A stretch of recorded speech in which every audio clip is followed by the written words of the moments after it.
Good evening, everyone. This is Dr. Schilling with this week's Wednesday Wellness Minutes, bringing you this new glimpse of our space that we're going to be moving to this coming Friday. So next week you will not see us in our old space because they'll be demolishing it. This evening's segment is about blood work, and is it accurate? What does it actually give you as far as information? Is it helpful and things like that? So this is a special dedication to Kathy. She asked me a week and a half ago about white blood cells and what is related to what and things like that, as far as what is related to parasites, what's related to food sensitivities, does it mean anything, is it actually accurate? So we're going to try and shed some light on that because as a practitioner, I've worked with I've done functional medicine laboratory tests in the past. They are considered the gold standard as far as a medical practitioner goes and as far as anyone doing functional medicine. But if you understand, like, there's limitations to everything as far as, we'll get into that, okay? But just understand, you want to know, is blood work accurate? Is it, what is it actually telling you? That's the key takeaway from this, okay? So that's what you're going to tune in for. So some of the theoretical benefits of doing lab work are going to be, like, they're going to improve the quality of care. For practitioners that have no other means of feedback, no other means of getting information, laboratory tests can be absolutely valuable. People do Mead testing and Vol testing, acupuncture by Vol, so that's EAV testing. That's another method. People do kinesiology testing like we do. But the theoretical benefit of doing lab work is going to be, it's going to improve the quality of care that you're going to receive from your practitioner. So if that's the only tool they have, great, go with that. Improve patient outcomes is another option or another idea that is a theoretical benefit of getting lab work, because what it's going to do is it's going to narrow the margins. There's going to go from a wide, far-flung field, and you're going to bring it down into a smaller range. And when you understand that, that's going to help someone who is looking at, like, oh my gosh, look at all these problems. This person's got this, and this, and do some lab work, and then it comes up as it's major over here and it's minor over here. That can tell them where to focus. However, you don't really know if where the highest value is the actual root cause or if it's a symptom of something else. And that's why you want to focus on being aware that there are limitations to these things. In theory, reducing human error is another benefit of using lab work. Generally speaking, it's going to take some guesswork out of it for a lot of people that don't know what they're doing and or don't have any other means of testing. So let's talk about some of the limitations from what is going to be derived from that information. Then I'm going to go into a couple of case studies. And I'll get into Kathy's question about the different type of white blood cells and things like that. But when you think about a lab test, think about your drive into the lab, right? Let's say it's 8 a.m., you're driving over into Edina, you're going to go to the LabCorp draw station in Southdale, and you're going to get your blood drawn. And let's just so happens to say you had an argument with your spouse the night before, and you didn't sleep very well. And then you had a crappy breakfast because you were rushed. Or you didn't have breakfast at all because you're fasting for your blood test. And then maybe somebody cuts you off, and maybe you get a phone call that's distressing from work or a friend or a loved one.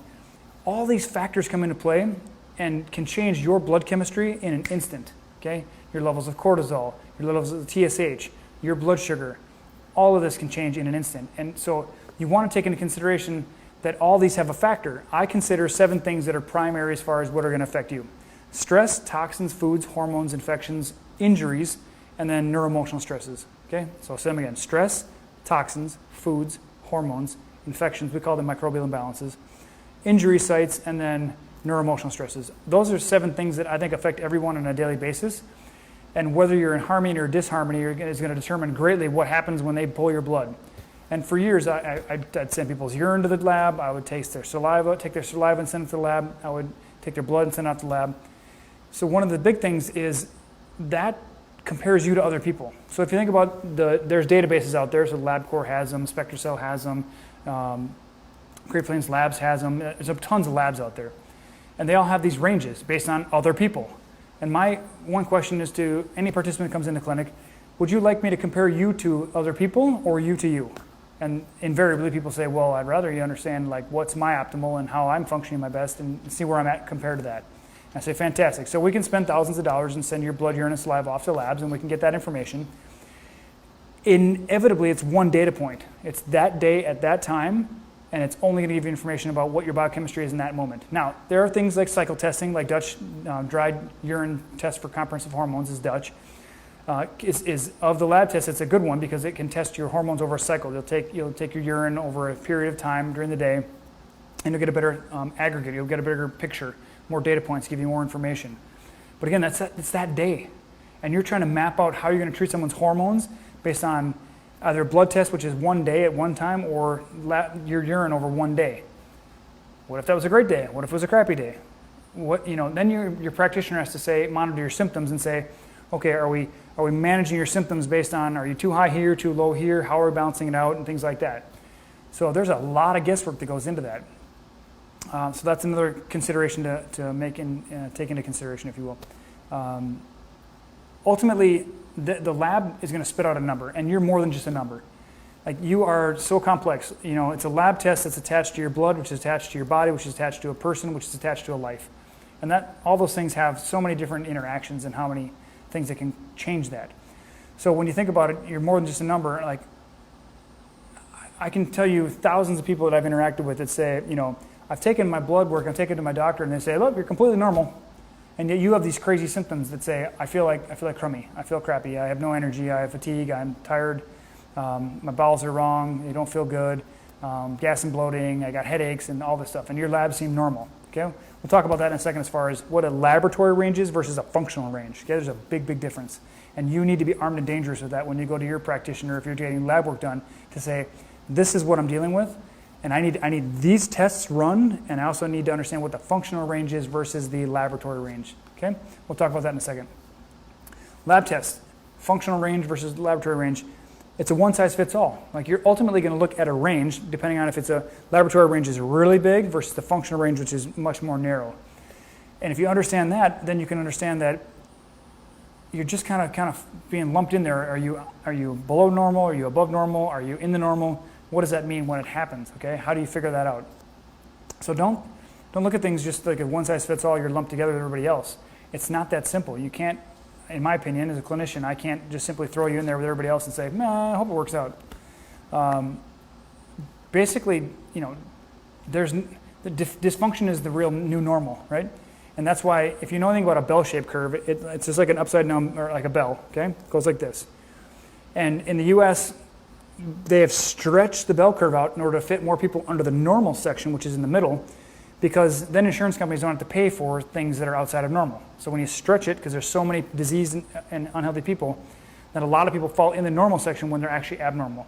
When you take that and you shrink it down and you put it in a functional range where the bell-shaped curve is much more narrow, then you have people that are going to fall outside of the normal, and that's going to require medication. Now, sometimes it's a blessing in disguise you don't get medication, because what happens is, when you get a lab test, someone is going to potentially label you with a condition. So, for example, there's a hormone called, or a blood test for something called troponin. Now, troponin, if you have a positive, it's like if you have high troponin, you're going to have a diagnosis of myocardial infarction, which means a heart attack. Like some part of your heart muscle has infarct or had lack of oxygen, has died off. So if you have high troponin, then they're going to say, oh, you got a heart attack, and now they're going to label you that, and they're going to put you in a box. They're going to treat you with blood pressure medications and statins and all this other crap.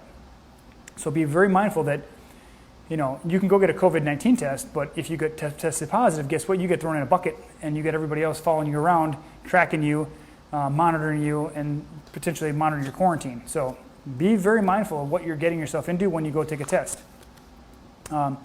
My biggest qualm or gripe with blood testing is there's no real-time feedback. Not only does it not give you information as far as like how your body is acting over a period of time, but because it would be financially prohibited for most people to get their blood tested every week, every 2 weeks, and so on and so forth. It's expensive. And insurance companies aren't going to pay for it at that frequency. It's usually like 3, 6, 9 months, and they'll test it again. And then they'll tweak your medication and then come back 3, 6, 9 months later. And the whole time you're gone, the whole time you're away from this, you're feeling crummy. As a result, you have no feedback system. So when we use kinesiology, like I can add a variable in your system and I can say, okay, is this going to push on the kidneys too hard? Is it going to push on the liver too hard? Is it going to affect the gut? Am I going to cause too many detoxing processes going to dump in the gut, cause gas bloating, loose stools, and things like that? Or, is it going to overwhelm your system? Are you going to get a Herx reaction, what's called a Herxheimer reaction, which basically means a detox die-off process? Is it going to throw off your cell energy? Is it going to throw off your spleen, which is for blood vessels and things like that, red blood cells? all these different things. You, as a clinician, I think it's very important to understand what's upstream, what's downstream. If you push on this lever, what's going to affect over here, what's going to squirt out that side. It's kind of like one of those stress dolls. You squeeze the crap out of it, and it goes squirting out one end and the other end and stuff like that. So in your system, you need to be able to do push on this and see what happens over here, and vice versa. If I raise this up, what's going to happen over here? Is it going to depress it? Is it going to elevate it too high, too low? Is it going to stay within range? So that's why it's very valuable to have a system that can give you that immediate feedback. And that's why we get people the results they get, because we can test them every couple weeks without spending thousands of dollars on labs. And we can get an immediate real-time feedback, like if I do this, what's going to happen? Is everything going to be happy? Am I going to overstress it, understress it? Is it enough? Have I gone there? Am I figuring out what the root cause is? So this is all the stuff that goes through my mind when I'm in with a participant to say, okay, are we on the right page? Is it stress, toxin, food, hormone infection, injury, or neuroemotional stress? Like, I'm checking all these things, okay? So it's really important to understand that. So with that, I'm going to kind of segue into Kathy's question, because she had a question about white blood cells. And white blood cells are a marker. Remember, what you want to be careful about is if you go looking for something and you find it, what does that mean? Like, you can go get a test, but what are you going to do with the results? Is it going to be a medication? Is it going to be a surgical procedure? What's it going to be? Okay, for our world, it'd be like, what's it, a detox? Is it a coffee enema? Is it a gallbladder detox? Is it a gut cleansing? Is it kidney support? What's it going to be when we get this feedback? But we're not doing invasive things, right? Our job is, and our motto is, prevention is the cure. When you can get ahead of the game and you can prevent things, that's what you want to do. So ultimately, I want to touch on Kathy's question. So white blood cells, okay, there's a bunch of different ones. So there's an acronym that's like, never let my engine blow, 60-30-830, okay? And you remember that in school. Like, in order to remember all the crap we have to learn in school, you got to memorize acronyms, right? So neutrophils, lymphocytes, eosinophils, basophils, never let my engine blow. There you go, okay? 60-30-830, those are the percentages. 60% neutrophils, 30% lymphocytes, 8% eosinophils, and then like 0 to 1% maybe of the basophils. Okay, so that's kind of how you want to remember, like when you look at your lab testing. But as far as like, if monocytes, for example, let's just say, for example, monocytes are elevated, that's just a general thing to say, I've got some non-specific stress, okay? Some non-specific inflammatory condition, my immune system's in response, and it's giving me some feedback, right? So you're going to want to not just test a couple of them, you're going to want to test them all, because they vary inversely. Like, for example, neutrophils, which is typically bacterial, is going to go up or down based on if there's any viral stress. So if viral stress is like, so if you think about lymphocytes is viral, neutrophils is bacterial. So those are the two major factors there, okay? And they're going to inversely go up and down. Like, if you have a lot of bacterial load, you don't typically have a lot of viral load. If you have a lot of viral load, you don't typically have a lot of bacterial load. So understanding those. So Kathy was specifically looking for parasites. So parasites are typically related to eosinophils from a general rule of thumb. And if you understand that, then if you get your blood tested, or let's just say you check your stool sample, because we can send those off too as well, you're going to look at, is it an allergy? So eosinophil, I think pretty much maybe that's what she was asking about, eosinophil specifically, because she mentions parasites and food sensitivity. So non-specific immune response can be an inflammatory response to a food sensitivity, or it could be a parasite, okay? Now, generally speaking, parasites eat what we eat. Like, if we eat something, the parasites will feed off of that. Bacteria tend to eat us, like tend to break down our joints and our cartilage and stuff like that if they're unchecked. And then viruses tend to weaken us. They tend to hijack our mitochondria, use our DNA and RNA to recycle and replicate themselves. So generally speaking, those are good ideas to keep in mind. Monocytes are a really good one to monitor for Epstein-Barr. Epstein-Barr is a big one, mononucleosis, but you also want to look for cytomegalovirus. I can't tell you, people come in, I had a negative mono test, but they tested for the Epstein-Barr, titer, when they could have tested for cytomegalovirus, which also produces the mononucleosis syndrome. So you got to understand all the different ins and outs. What else is valuable to specifically mention there? Nothing more on that. Kathy, if that doesn't answer your question, let me know. I can help you understand a little bit more about white blood cells. It's a really in-depth topic. But remember, just because you have an elevated blood cell doesn't mean it's the root cause. always understand that you have to have a system, whether it's a medical doctor, a doctor chiropractic, a naturopath, or anybody doing a test. They have to be able to determine what the primary is, and it's not just based on symptomatology. I can tell you, someone's symptoms it'll be like a dog chasing their tail all day long, finding the symptom, trying to resolve the symptom, and then just chasing. If you ever played dominoes where you basically think about pushing one over and knocking a bunch over, that's what you try and do, okay? So let's take a couple of case studies here. This gentleman is a long-standing type 2 diabetic, and when we talk about person's labs, like I'm looking at a lot of labs, okay? You probably can't even see this sheet, but there's a lot of labs we typically look at. Now, a medical doctor or insurance company is not going to pay for all these labs to be run, but if you want a great picture of someone's health, you need to run a lot of them. So let's just look at, they tested his TSH, and he was high in both accounts. So for TSH, which is thyroid stimulating hormone, 0.36 to 5.6 is the typical laboratory range. The functional range is 1.8 to 3.0. Now I try not to memorize these things because I got better things to memorize. But understanding that if your TSH is between 1.8 and 3.0, you have optimal health. If you're between 0.36 and 5.6, you're just like shooting bird shot out of a shotgun at the side of a barn. You might hit it, you might not. Who knows what's going to happen? Okay? So he was out of range there. His TSH is high, which means either his body is not producing enough T3, or it's converting T3 into reverse T3, which is completely worthless. Okay? So if the liver and gut are not converting the T3 to the active T3, and you spit out a bunch of reverse T3, it's unusable. Your brain will still say, I need more T3 and T4. It's going to keep sending that signal, TSH. And your medical doctor or your practitioner is going to say, well, just take levothyroxine or Synthroid or take some type of thyroid supplement and boost up your thyroid. But I joke that if you haven't been kicked in the throat by a mule or hit by a hockey puck there, your thyroid is not the issue. It's a symptom of something else. So always appreciate that there's other things going on there. At the time of his blood test, his glucose was a 68. Okay. Now in a medical range, they're looking for 65 to 100. But in a laboratory range, you want it between 85 and 100, generally speaking. So he would have been low on a functional range, actual health. He would have been low blood sugar. But on a laboratory range, he was completely normal.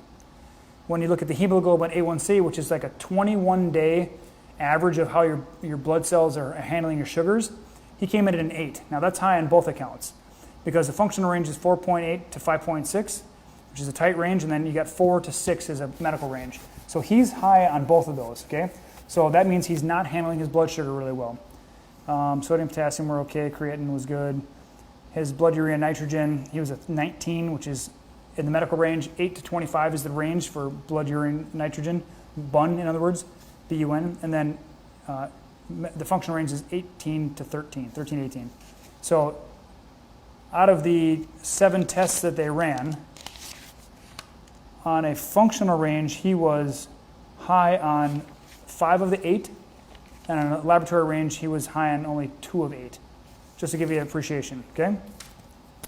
Now this other case study we're looking at is a young lady in her 40s, and she has some pretty significant fatigue and things like that.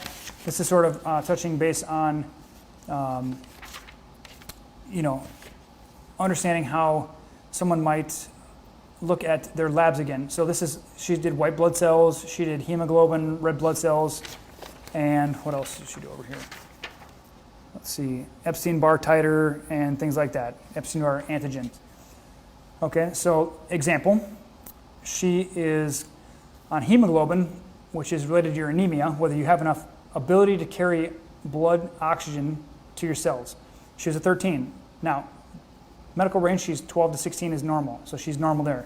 Functional range, the low end for females is 13.5. So she was anemic there. You look at the red blood cells, the red blood cell count, she should be between 3.9 and 4.5 for female on a functional range. Laboratory range, she's 4 to 5.2. So she's in range on laboratory, which is common, and then she's high on red blood cells when it comes to a functional range, which means her body's trying to produce more in order to carry more. But if you understand, then if you look at her iron binding, which I don't know if they even did that, because you need to have enough iron to create heme to carry the oxygen on your red blood cells out to your cells to have enough oxygenation to give your mitochondria enough oxygen. You see how nerdy you got to get on this, right?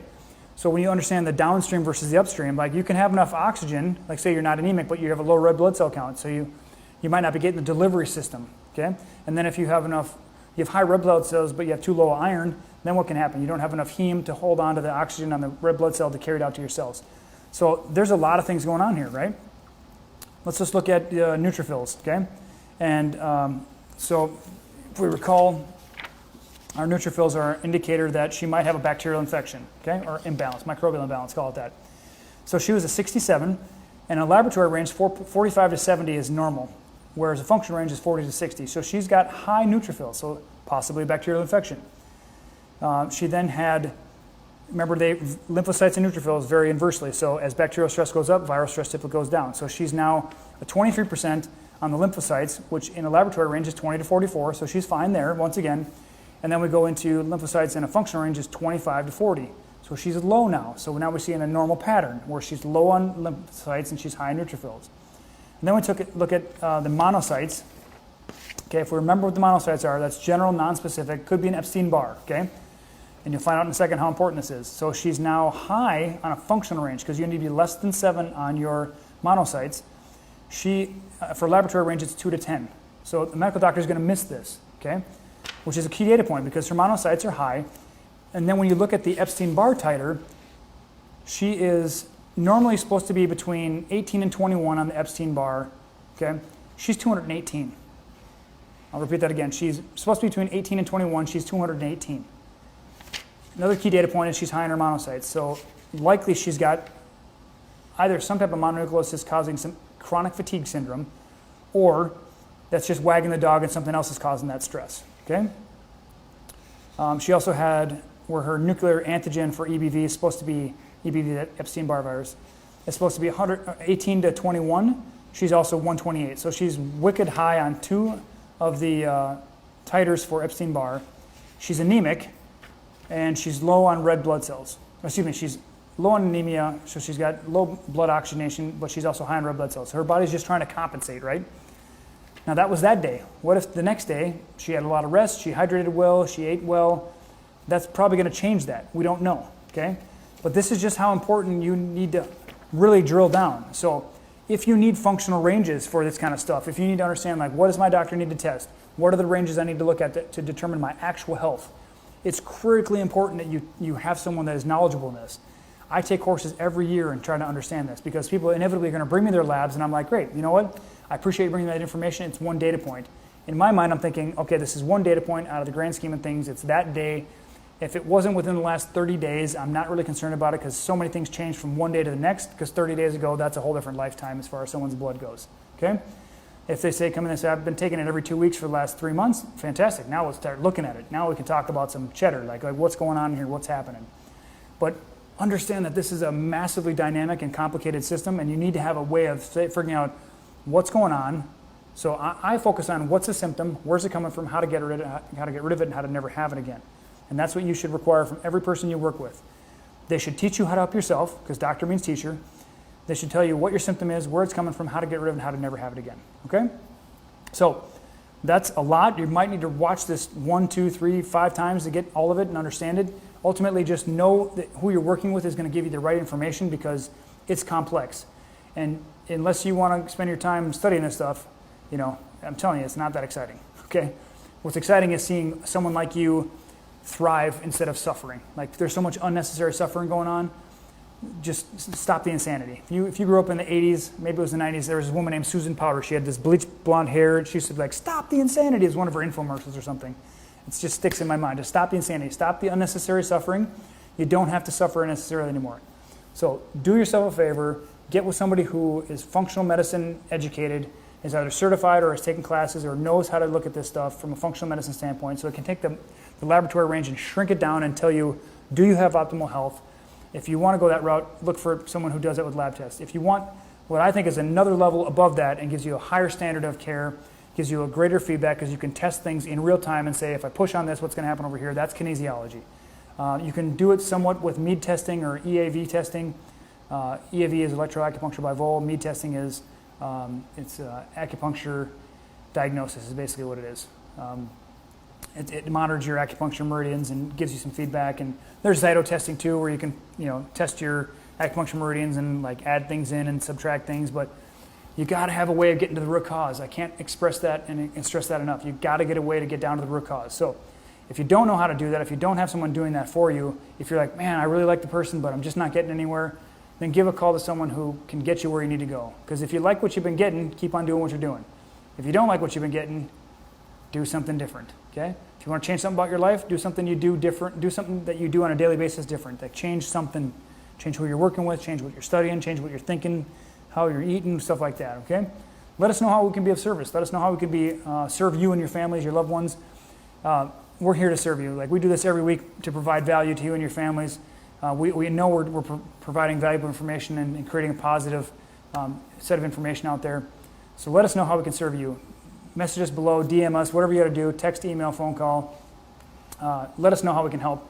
We're here to serve you. We're here to provide you the information you deserve and that you desire. Okay? So stop the insanity. Ditch the zero, get with the hero, whatever you want to call it. It doesn't matter. Okay? Just have fun, enjoy life, and make sure you're working with someone that's going to get you and teach you how to help yourself. All right? We look forward to seeing you Friday for a brief Q&A. I'm not really sure how we're going to fit it in, given we're moving the entire clinic from over there to over here.